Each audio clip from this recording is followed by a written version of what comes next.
Gözün aydın olsun. O direğe gelibler. Tureşkin başımızı dürtmüşük çola. Elə bilirik gizlenmişik. Abbasqulu bey bizde sir koymadı Kerbelayı. Qarabağlarda bende olmayıblar. Görürsen arası okulublar, lap burnumuzun ucuna. Abbasqulu beyin nazı ile çok oynayır ya, Kerbelayı. Ben hakkı salamı taptalaya bilmərəm, Qamlo. Bəs o necə? Taptalamır? Bəs niye gelir? Xeyir getirir? Ay getirdi ya Kerbelayı. Qaydanda döşüne bir ordende asacaklar, onun gücüne gelir. Şunu da öldüreceğim. Dar qursaq olma.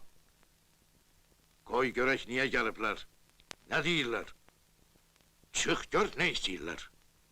Belki ayağlarının altına bir xalça da salaq Kerbelayı. Nə? Kimi istiyorsunuz? Evin kişisini soruşanlar.